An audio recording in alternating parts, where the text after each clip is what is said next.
another episode of the William Branham Historical Research Podcast. I'm your host, John Collins, the author and founder of William Branham Historical Research at william-branham.org, and with me I have my co-host, researcher, and friend, James Goad. And together, we're discussing the very weird things that preachers say, why they say them, and how they relate back to the latter-rain healing revivals of the late 1940s through the 1960s. James, today we have an episode that, I'll be honest, it is literally at the core of everything that we do.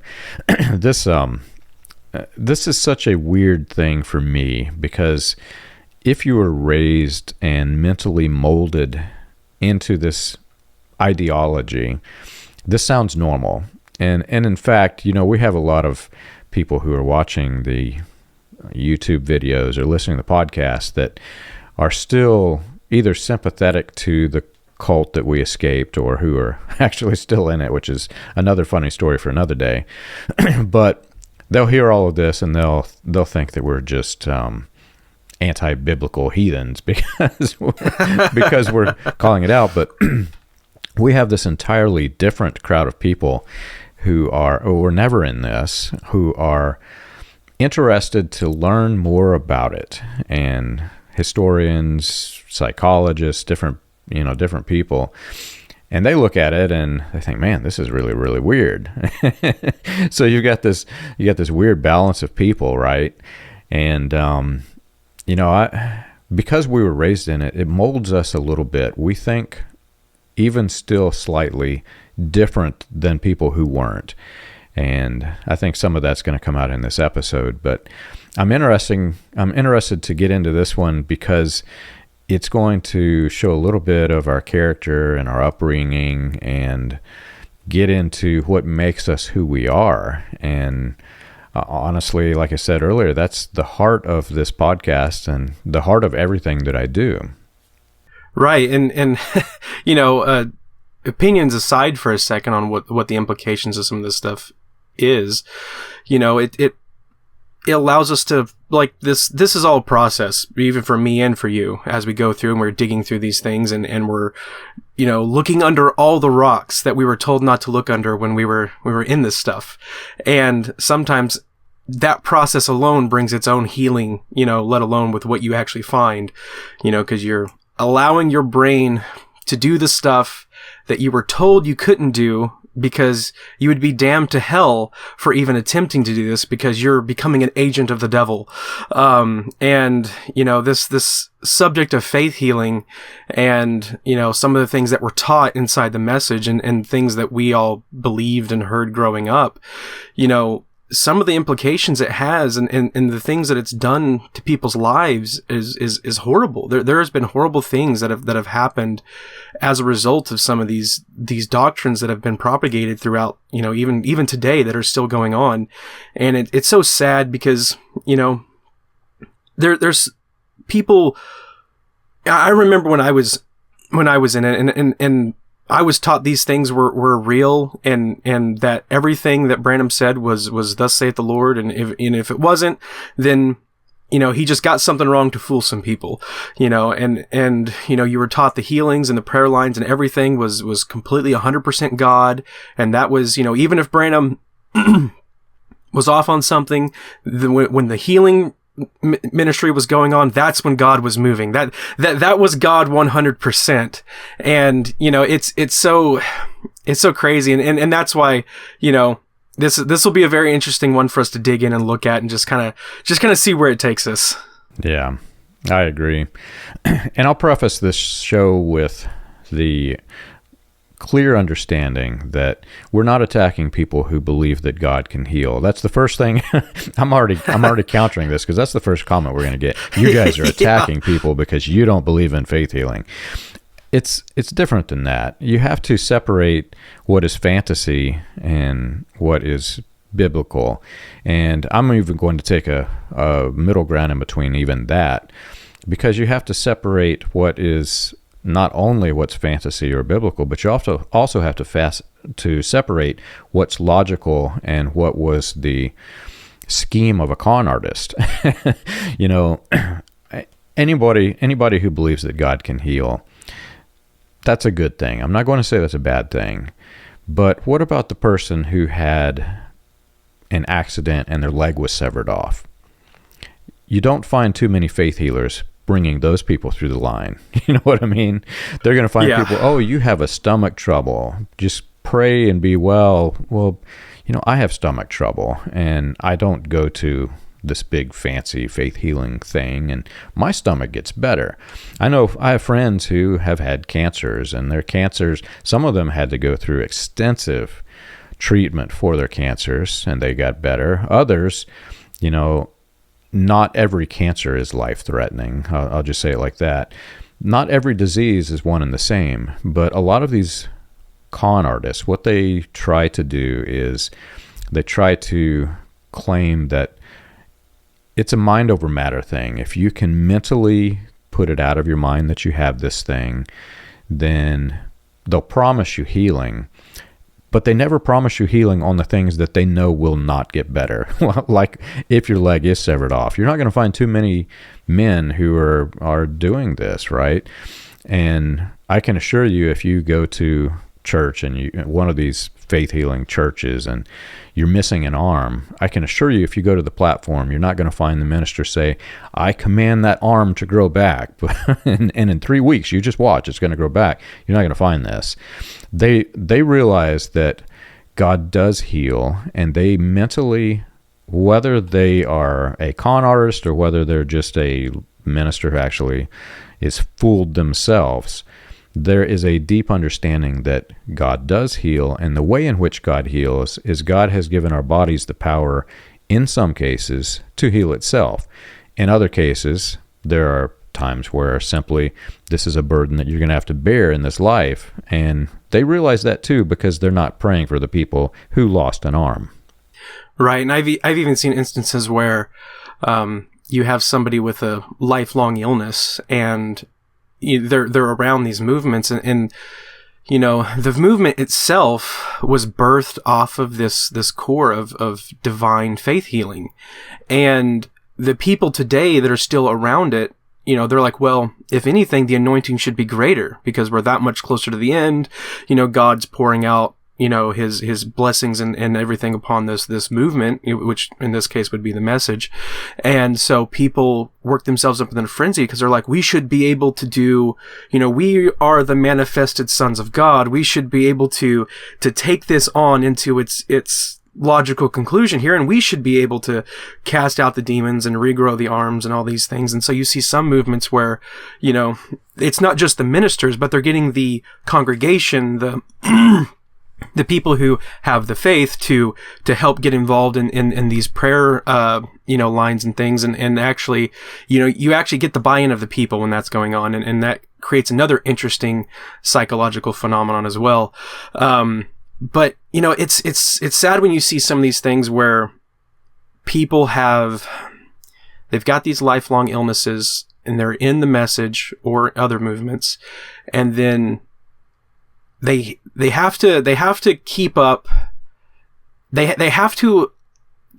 appearances, and they have to keep trying to heal this person even though the person's not getting better. And then they keep saying, well, God's going to have this movement, it's going to be a wonderful, it's going to be a miracle, and God's going to have all the glory for this.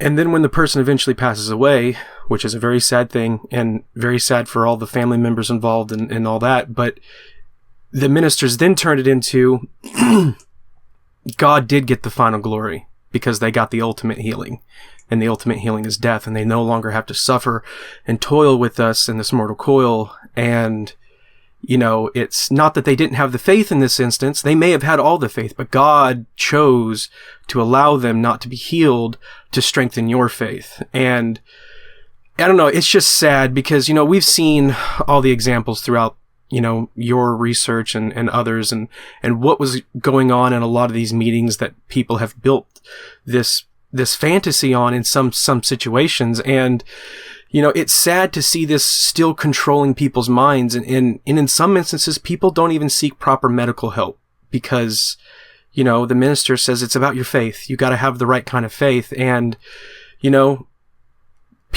some people get hurt because of this, and it's sad. And like you said, it's it's sobering to look at this in a way to where you strip away some of the fantasy and say, okay, I'm not saying that God can't heal. I'm not putting God in a box and saying God can't do whatever. But at the same time, we have to be on the lookout for charlatans who are trying to get into our pocketbooks and, by saying they can heal or give us access to some divine entity that is going to give us the results that we desperately want. Absolutely. So let's get into this, James. Let's take a look at at some of the things that these ministers are saying. And again, this is not to pick on the minister or the belief system. I understand. I was part of this, so I understand the mentality of these people. But this podcast, I'm going to preface with the fact that this is intended for people who are never in this, and we're going to try to explain what this weird thing is a bit for the people who are never in it. So if you're in it and you're getting offended, just turn it off. It's that simple. So let's get into it, James. One of the things, that we're familiar with when we look at it from a message context is that a carryover from the faith healing days is that healing is directly tied to faith, and that's the way it's presented. It's like, it's not that the healer was a charlatan. It's not that, they just wanted your money. It's not any of this stuff, but it's that your faith wasn't in the right place. And this is something you see a lot when you look at all the different faith healers in the past, look at the tracts and different things they put out, including Branham, and you see this tie of like, there's always a little bit of an out in here. It's like if the cancer isn't gone or the stomach trouble isn't gone, it's not because, I don't actually have a gift or the gift didn't work or whatever. It's that, it's that you didn't have the right kind of faith. And so we actually see that going on today, and we see ministers still propagating these things because this is the way they were taught and this is the way they were raised. And in some of these cases, this is honestly what these ministers believe. And it's, but yeah, let's take a look at an example here and dive in a bit further. And remember, we can emphasize divine healing, and we want to see that principle of the Word of God working within the church, working within believers' lives. But what it stands for is a new body. That's what it's an earnest of. It's an earnest of the body change. So if we don't have enough faith for a toothache, right? We don't have enough faith for divine healing, then we need to be challenged on whether or not our faith is actually maturing and growing to have faith to change our bodies. So if you don't have enough faith to heal a toothache, then there's no chance for you, James. That's that's essentially what this guy's saying. God is powerless unless your faith is powerful enough for a toothache. And back to what I said earlier about the severed arm, there are levels of toothache, right? If you just have a pain in your mouth and this guy's saying you have a pain in your mouth, I'm going to heal you from it or whatever. Well, what about the person who has severe tooth decay and the tooth is rotting and rotten? And is the tooth going to rebuild itself? And more to the point, why would somebody from behind a pulpit even do this in the first place? Because we do have a dentist. These people could go to a dentist right, and get a filling. The problem that I have with this, and again, not to condemn the minister because he's probably fooled into this thing like the rest of them.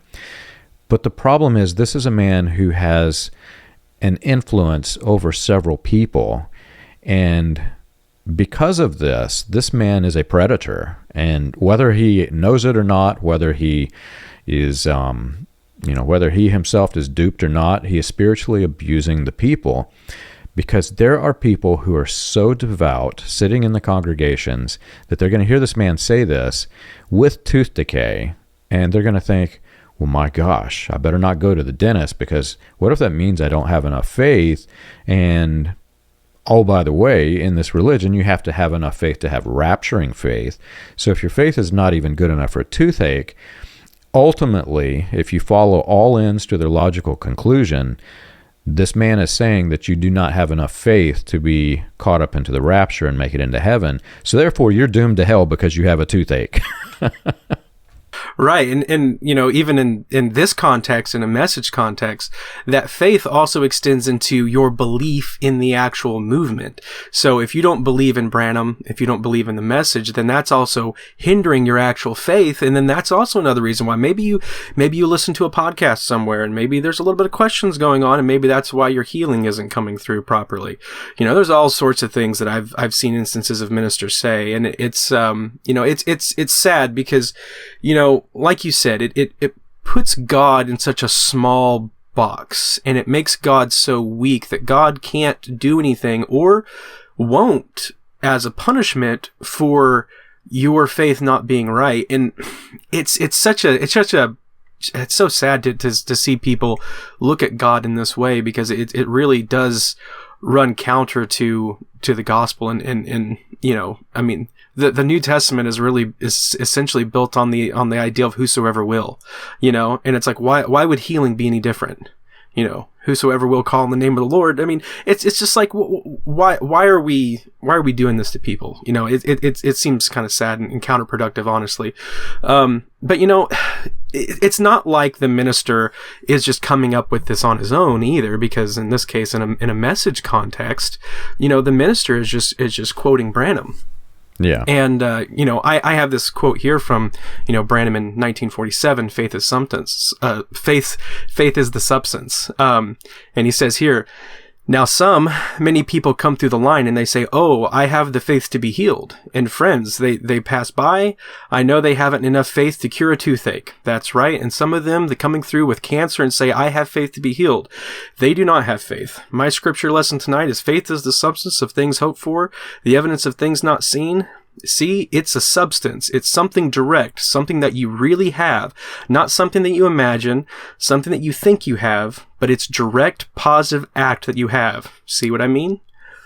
And what's sad about this is when you really look into the prayer cards and the prayer lines themselves, and even other quotes where Branham says, you have to come beforehand to be taught to know how to receive your healing. You had to go through this little instruction thing to literally tell you, because just going through the prayer line, just believing in God wasn't enough. You actually had to go through, and they had to teach you, and there are implications of what these things mean and what they're actually doing here. And it's sad that I didn't hear this stuff growing up. I may have heard of a prayer line, but I never heard of a prayer card. Yeah. I never heard that you had to go through a meeting beforehand to know how to receive your healing.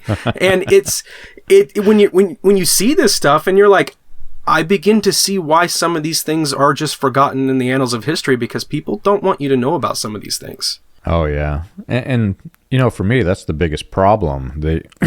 They have largely forgotten the history. If they knew the history behind this, everybody who's in this thing would run screaming. I mean, to be honest, you mentioned Branham, but this is deeper than Branham. This actually, even though we were taught this falsely in the message, that this kind of thing originated from Branham and he was the true faith healer, while all these other guys, all of the thousands of others who he supported, backed, promoted, praised, and said was, quote, he said, knew the Bible better than him. Even though there are all these other men who are doing the same stage tricks, stage gimmicks, we were falsely taught that he was the only one. We weren't told the history behind it. And sadly, if you examine just the Pentecostal movement in general, there are a whole lot of people who are unaware that it all did begin with a con artist. Again, God can heal. I'm not saying that at all. But the way in which this is done was the strategy of a con artist. And we've talked about him before briefly, but in approximately 1890, John Alexander Dowie, who was the prototype for all of this, came to the United States, and he was the king of the faith healers. He was a man who, he would go into a town, and he had this satchel, and he would pull out these testimonies, and he would hold a meeting in a building and attract all these crowds of people, bring your sick, bring your afflicted, and he would pull out a paper that he said was a written testimony of somebody he had healed in another city. And then would hold this whole meeting where he's talking about the testimonies of the healing. And everybody's in the meeting thinking, oh, wow, that's a testimony. He must have really healed him. Right. And there was never a testimony from that city. And then it was under the auspices of everybody's welcome, it's free, but oh, by the way, we're going to take a little bit of offering if you can help us and support our ministry. Well, he would take the money and he'd run. He'd go to the next city. Well, in the next city, he would tell them that he healed all these people in this town that he just came from, and he didn't. And he would pull out papers saying that they were healed, and they weren't. And eventually the newspapers caught on to this scheme, and he was exposed out west, and he moved to Chicago, and the rest of the Dowie cult is history from there. But this idea, this faith healing gimmick that he had, was such that the power to heal was placed on the faith of the person, not on the God. But if you have enough faith to believe, you can be healed.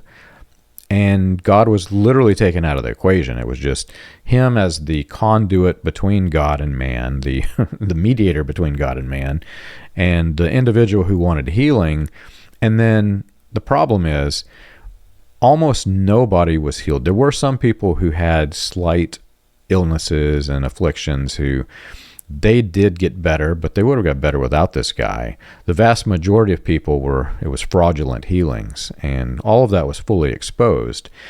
What this minister and, practically everyone that I've heard whenever I was in the message, what they don't tell you and what you don't know is that F.F. Bosworth, who was one of William Branham's first campaign managers, was in the Dowie cult. He was doing exactly, he was part of this thing. He was an elder in the cult, and he is the one who mentored Branham during William Branham's early healing revivals that led to the latter rain, the broader post-World War II healing revival.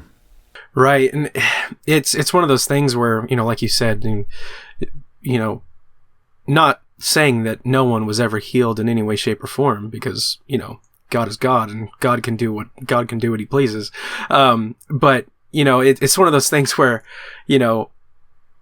I had this conversation with my brother not too long ago, and it's funny because even he said, if the world ended tomorrow, it wouldn't be because Branham said the world was going to end. The world would have just ended. Yeah. And it's the same thing with the healings. It's not that these men do or don't have a gift. It's that God can do what he chooses. And a con man up there saying that, you can be healed, there's no implication on whether you're going to get healed or not. It's the fact that you got something from God. This guy has nothing to do with anything. This guy, this fictional guy that I'm bringing up here, this that I make use for this example, is just there to take your money. But you can contact God on your own, because this guy has nothing to do with getting in between you and God. If that's the way you want to look at it. So it's one of those things that it like you said, you look at the history and see where these people come from, and Branham's influences and the people who are actually involved in his campaigns, and they go all the way back to these things that we know are just, we know that Dowie was a fraud. And the thing about it is that I never heard of Dowie until I came in contact with some of your research. And then now I've heard message ministers, and they talk about Dowie as though he was a guy that God used. He just got off, because this is the thing they like to do. They like to say, oh, he just got off. But then, because Branham talks about taking on Dowie's mantle. And so message ministers have to find a way of saying, well, Dowie wasn't always bad. He just kind of got off the word, and then God had to take him off the scene because whatever, and it's just all these things to protect the core, because there's so much. And this is the thing, in a lot of these movements that are centered around the faith healing, the faith healing is a massive portion of how the myth keeps spreading, because it's the thing that, if you've got some life-threatening disease that doctors don't know what to do, and you've been to every doctor you can think of, what does it hurt to try a man who says that he's got some sort of special contact with God that says he can do something for you? And then some people, and then you get into these meetings and they're like, okay, your faith has to be right. And then you get caught up into that, and then they're saying, okay, you're healed even if you don't see if you don't see the evidence, you're healed. Now you have to make sure your faith is right, or you'll lose it.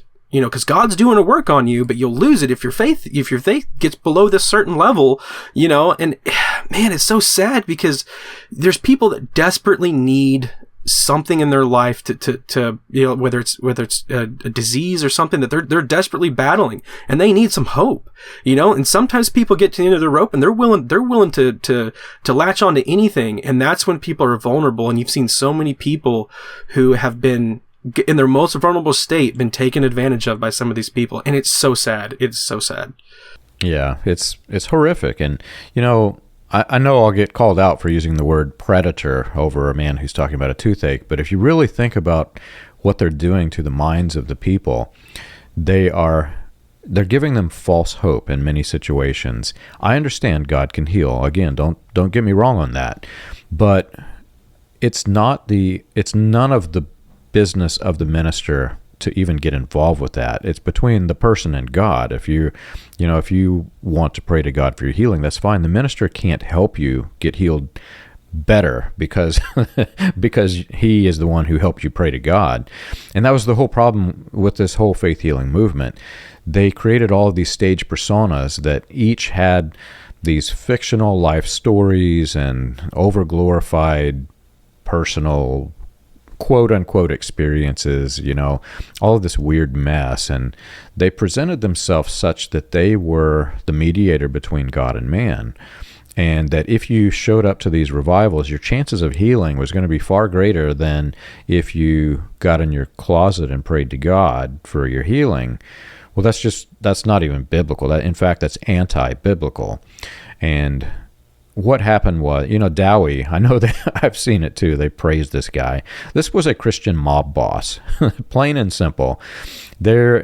I've got a book, it's called Militant Christian Extremism, Critical Examination of John Alexander Dowie, where I examine some of the unknown history that most people, even the people who praise him, they're not aware that this went on, but they were very selective of who was able to come into these healing homes. They call them divine healing homes in Chicago. And they actually looked at your finances. If you had a large amount of money, your chances of getting into the healing homes was far greater. If you were a peasant, amazing how that works. Yeah, amazing how that works, right?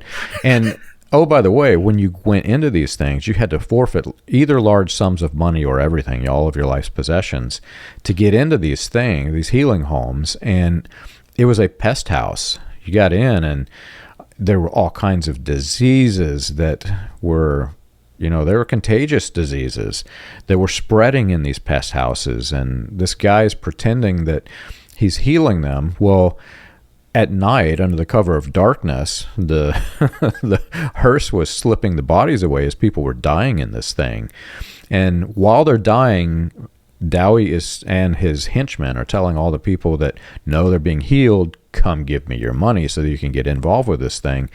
This was nothing but a criminal racket. And anybody who praises this criminal racket and tries to mold their religious system off of it, they're part of the problem, in my opinion. They're predators in the same way Dowie was a predator.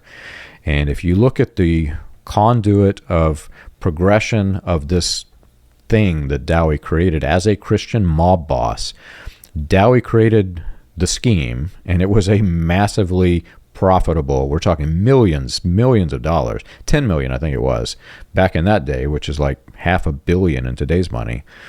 It was extremely profitable, and I think it was by 8 years later, you had Frank Sanford pop up in Maine, and he's doing the same thing. You had Charles Fox Parham, who's going to both Sanford's commune to Dowie's, and he actually tries to take over Dowie's commune while Dowie's still alive to get access to the money.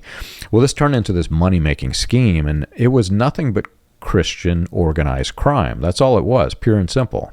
Yeah, and it's crazy because, and like you said, some of these ministers are just, they believe this stuff wholeheartedly, and some of them know what they're doing, and some of them are like you said, the predator. But anyway, it doesn't, it's one of those things where, you know, like you said, it's the content of this is what we're looking at. You know, we're looking at what's being said and the effects that it's having on people, because these things, like you said, all from Dowie all the way down, they keep getting regurgitated back to people and presented as truth, and people live their lives based on what these ministers are saying. And I think this is another one. This next one is another good example of that. And you know, we have a minister talking about, you know, healing and your faith and the things you've got to do to receive your healing, and even when things don't look right, how to react to make sure that you keep your healing. And let's take a look at this one and see what we think about it. Amen. You know, I've often said, you know, I can take anybody, any child, anybody, and I can put my finger on a wart and command that wart to leave. And with 2 or 3 weeks, you know, it'll be gone. Amen. I remember, I think it was, you know, one time when she was a young girl, you know, she had one of those on her finger, had a wart on her finger. And I said, wait a minute, let me just put my finger on that thing. I said, I curse it in the name of the Lord. About 3 weeks later, she told me, said, Daddy, that thing's still here. I said, I'm gonna tell you one more time. I cursed that thing in the Lord. Now, don't you look at it. Don't you worry about it. You don't pay it no attention. And in 3 weeks, it'll be gone. Amen. 3 weeks later, the thing was gone. Amen. Now, listen, that is a life that builds a little tumor or a little swelling, little body for it to live in. Now, medically, you would go and take an acid or something or get them to burn it off, you know, with that. So, James, the only word that comes to mind here for me is Hogwarts. This is, I think we mentioned it before, the Sword in the Stone cartoon where they're zapping each other and, you know, all this. It reminds me of that. This is sorcery. That's pure and simple. Here's a man who's claiming that he can touch a ward and heal it. And again, that's putting the power of the healing in him as the healer, not in the God. Right. That's a problem. That is a man who is spiritually abusing the people. And sadly, this man is spiritually abusing his daughter. And, you know, if you really think about what's going on here, depending on how bad this condition was, it could be also considered physical abuse. This is horrific what this man is doing. This is a bad thing. Back to Dowie. When Dowie was first doing this gimmick, and you know how it is, you've seen it, I'm certain, if you've spent any time in this movement, is somebody will come for healing and they'll say, oh, you're healed, and go by faith believing it. Well, they go home and they still have the condition, and sometimes it's a very obvious condition. Sometimes it's, you know, people who are arthritic and stooped over or whatever it is, and you'll talk to them about it and say, oh, I'm healed. Well, you can look at them, you can clearly see that these people aren't healed, and they're practicing what's called positive confession. And the reason they do this is because the foundational teaching of this weird doctrine is that if you confess it, you can be healed from it, and you have to go home believing. You're not immediately healed because God is a powerless God. God can't heal you like he did back in the biblical days. It takes some time, brother and sister, right, for you to get your healing. Well, when Dowie started this gimmick, he had this boy who was blind, partially blind, and the boy had been through some treatments with doctors. Nothing was working, and they called him on the stage, and Dowie said, you're healed, go home, believe.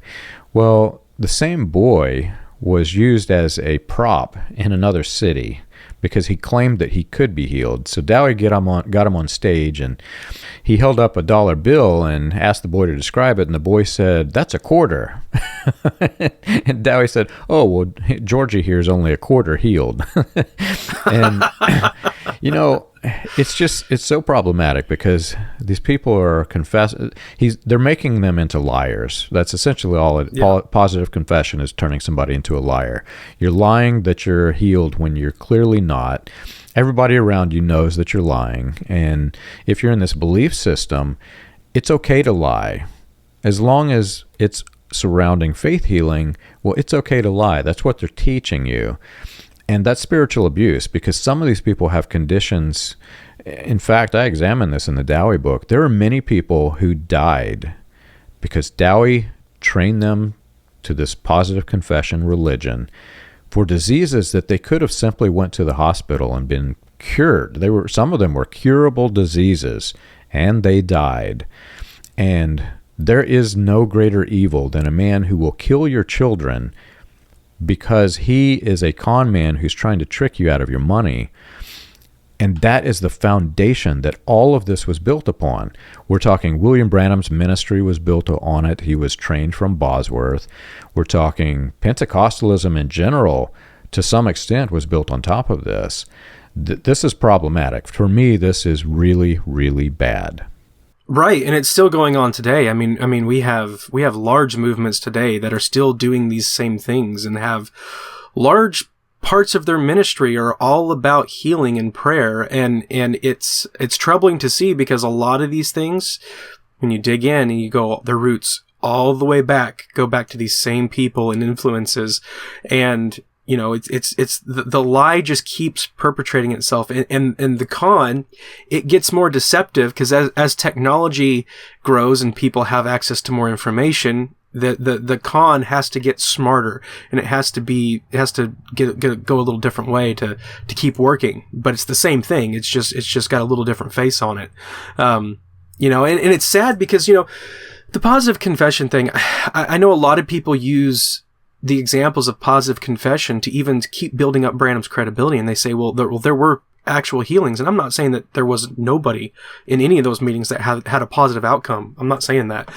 But I know of stories of people, and these come from reliable sources, and that they know of people who were in those meetings who had, you know, things that they dealt with through the rest of their life, and they were told they were healed, and they would even tell people, I'm healed. And they died years later, you know, in their old age with the very thing that they kept proclaiming and saying, I'm healed of. Branham healed me of this in this campaign, because they're instructed, no, you're healed. Even if you don't see it 4 days, 4 weeks, 4 years afterwards, you're healed. You just got to wait for God to actually fully heal the sickness inside your body. But if you stop claiming it, if you stop having the faith, then you're going to lose it altogether. It's on you at that point. I did the work as the faith healer. I prayed over you. I called on the name of the Lord. I applied, these people say they're applying scripture, and, you know, it's on you at that point. You've got to keep your faith, because, you know, if you go smoke a cigarette, and we've got quotes of Branham saying this, the man smoked a cigarette and that's why he lost his healing, you know, and it's so sad, because there's people who will forego further treatment and further instruction from doctors because a minister says you're healed. And in a message context, that means that anything negative that you hear or feed on can affect your faith. That could be the doctor saying, oh, by the way, you still have cancer. Oh, that could be a negative word that you're getting from the doctor, which is in turn hurting your faith. And therefore that could be the reason, because you heard that message from the doctor, that God doesn't even heal you completely. And it's so sad and so damaging that people, it's like, okay, I'm desperate. I need healing for this. I go and get prayed for. And then I get told, oh, by the way, God healed you. The all-powerful God that we believe in healed you, but now it's on you to keep your healing. It's so sad to see people being manipulated in this way. Yeah, it really is. And Bosworth, through Dowie, the concept developed that this was a gospel of divine healing. They were very clear and open with the people. This is a different gospel that they're proclaiming. It was the gospel of divine healing. And the problem is, gradually over time, what happened is that this new and exciting gospel that tickled the itching ears of the people, it became slightly different in that they took the healing and the faith in the healing, and they bound it to salvation. So if you didn't have enough faith to heal your toothache, it was also bound to your salvation. Then you did not have enough faith to be saved and go into heaven. This is hugely problematic. This is spiritual abuse at its core. That's really all this was. Well, as that gospel of divine healing began to spread, and these men adopted it, and it spread all throughout the latter rain movement. That was, I said at the beginning of the show, this is the core to everything that we research, is this false gospel. It's not Christianity. It is a false gospel.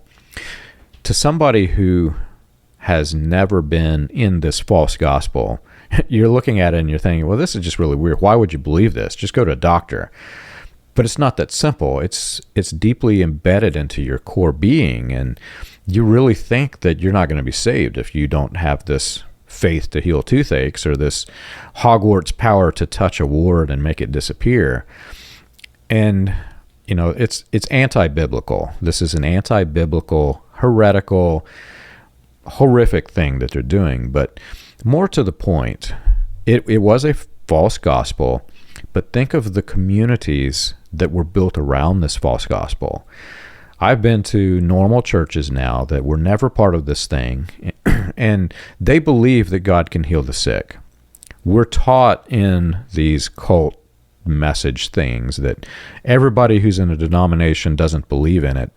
That's not quite true. That's actually a lie.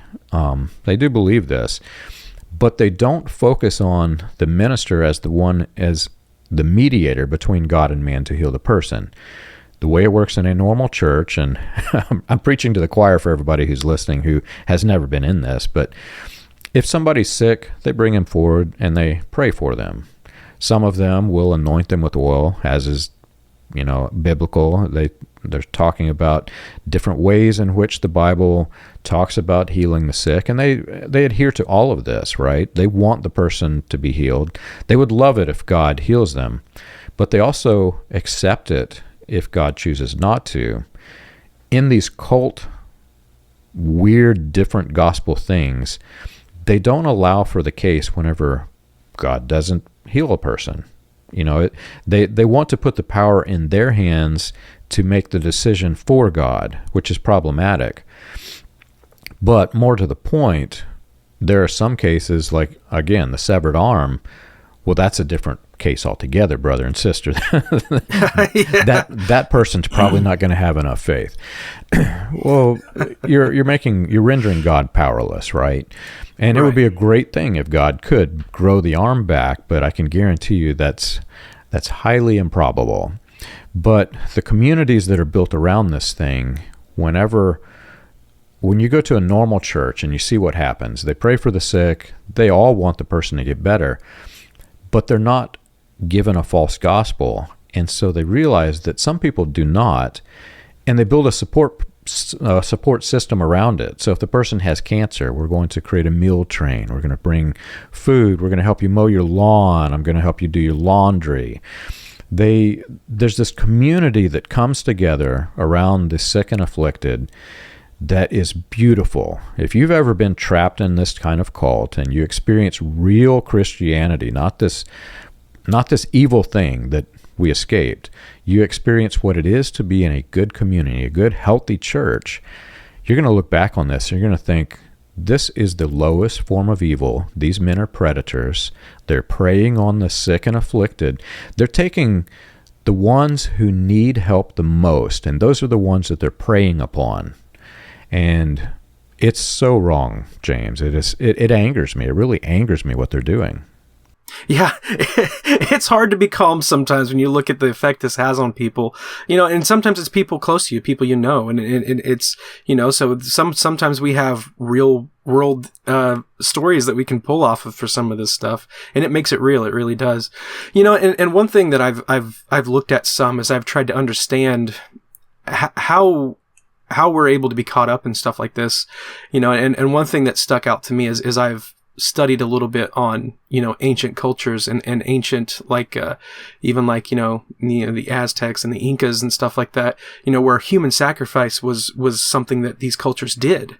And something like that seems so barbaric. It's like, how could we even do something like this to our own, people, and I won't say which culture it was, because there's so many down there in South America that I'd probably get confused if I said which particular one practiced this particular thing. But I know that there is one particular culture down there that in ancient times they would sacrifice not the worst, not the criminal. They would sacrifice the best of themselves.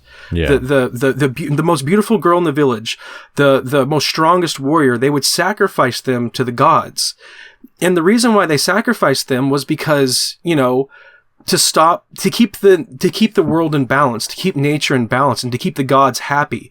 Because if they grew too out of balance with nature and the world around them, then the gods would strike them with a calamity. They would strike them with a flood, a tsunami, a volcano, a comet from space, whatever. There's these things that would happen. And so they created these ritualistic things that they did to appease their gods. And there's probably more complicated reasons about how these things actually come into practice, and you probably have a central figure, a king, or, whatever, a religious movement or whatever that helps get the people in this mindset that this is what we need to do.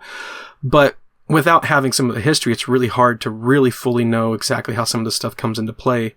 We can just see, we can see through archaeology, we can see the ramifications of what some of these things led to.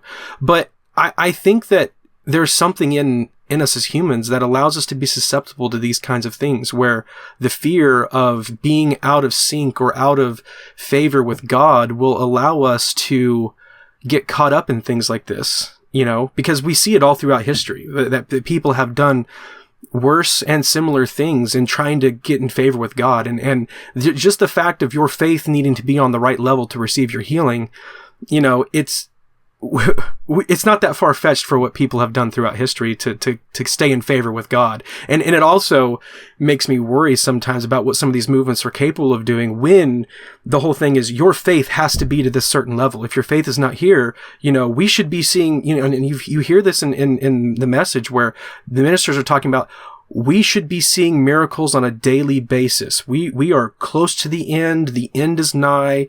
We should be seeing people walk out of, legs healed and all this stuff.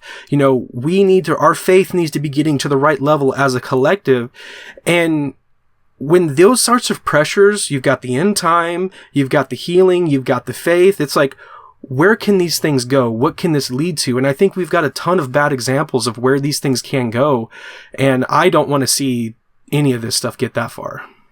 Absolutely. I mean, what you're really describing is, if you've ever studied Gnosticism, you find all of these weird cults that died out because they thought it was the end, and they tried to accelerate the end coming because they got into this hype. That's really what happened. And the Gnostics were basically a blend of the ancient mythologies and Christianity, forming some new and exciting and pleasing to itching ears gospel, very similar to what this is.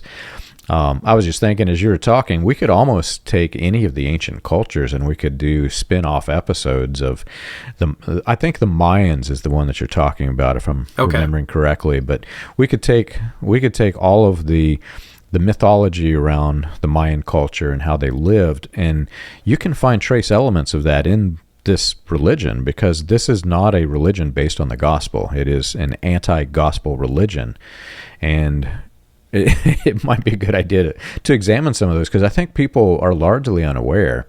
The people who are listening to our podcast who've never been in this thing, they are aware.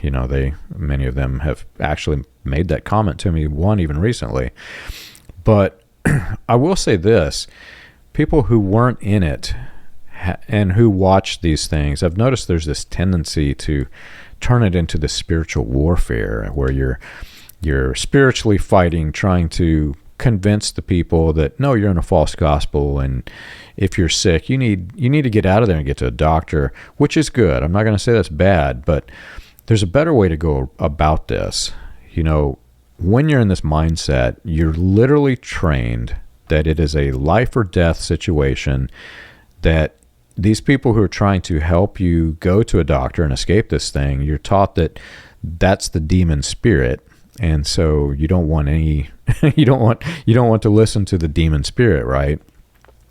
If instead, if these people who wanted to help members who are trapped in this type of cult and saw somebody who's in the situation, sick, afflicted, elderly, whatever it is, and instead just start helping them, bring them food, bring them, help them mow their lawn, help them do the things that your church normally does as a community. And I've been to some. I've actually, my children have gone on with other children. They take the children out and they mow the lawns, rake the leaves. They help the poor and afflicted. And then the people who are needy, they have these food drives and different things. They help the people who are in need. That's something I can say that out of every cult church that I have been in from all parts of the nation, I've never seen that in any of them. In fact, here locally, we had a tornado a few years back, and in fact, I have family who lost their house, nearly died in this tornado. It's a very severe tornado. Fortunately, they had the foresight to get into the bathtub, and the whole house just kind of twisted off of the bathtub. So they saved their life. But the community of churches in this area, they all came together, and they're helping all of the people. There are a lot of people who lost their houses. So the community of churches got together. Well, I was watching the difference because I had just escaped the cult. And the cult, they actually put it, I think it was on their website. They said, and praise God, not a single believer was injured. Well, there were people who lost their lives who were Christian, but they're trying to turn it into this thing where it's only our group. We don't care about the whole rest of the people. And in fact, I'll get angry if I go too far with this, but while I'm watching all of these other churches in the community help all of the people who are suffering, I'm watching this elitist Christian group who's literally insulting every other Christian who lost their house. They're helping only largely, the majority of them were only helping people who were in the cult. It's mind-boggling that they did this. So what I'm saying in all of this is, if you've never been in this and you want to help somebody escape, the best way is be a good example. Go help the needy who's in the cult. Go, bring some food, help mow the lawn, help do the things that they're struggling with. And that's my advice if you're listening to this. Be a good Christian. And right. Beating somebody over the head with theology, I can attest from being in this, it's not going to work. Live a good example and show your example to the people.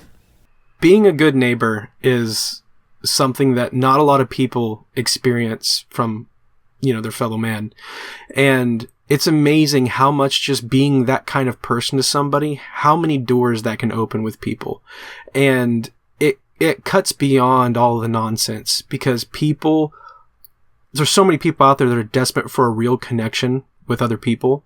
And like John said, not something with some ulterior motive or whatever, just genuinely, I want to be a good person. I care about you as another human being. It's amazing how much that can do to heal and to help other people around you. And it's so important. And it's so sad that these movements that we examine, that's not what they preach so much of the time. It's our chosen elect. We have a special message. We have a special power. We have a special gift, and we have a special responsibility. And our responsibility is to have this special knowledge, to live among the cannon fodder who will be destroyed at the end of time, and we will rule and reign in heaven with Jesus, while they maybe can live outside the city because maybe they were nice to us in some way, shape, or form. And it's such a backwards, messed up, upside down pyramid scheme of a racket that can only be conjured in the mind of a con man. And it's so sad to see people who are genuinely good and want the best for other people, but when they get caught up in this, it has a way of having us work against our own natures. And we don't even treat people the way we normally would when we're caught up in some of these things. Yeah. Well, James, I could keep going. I get angered whenever I see people being mistreated. I'm glad we escaped that, and I'm glad that there are communities out there that have the right intent, and you can just clearly see an anti-gospel church and a gospel church and the differences. I don't even have to. I don't have to rant. I can. Everybody who's never been in this, you know what I'm talking about. So.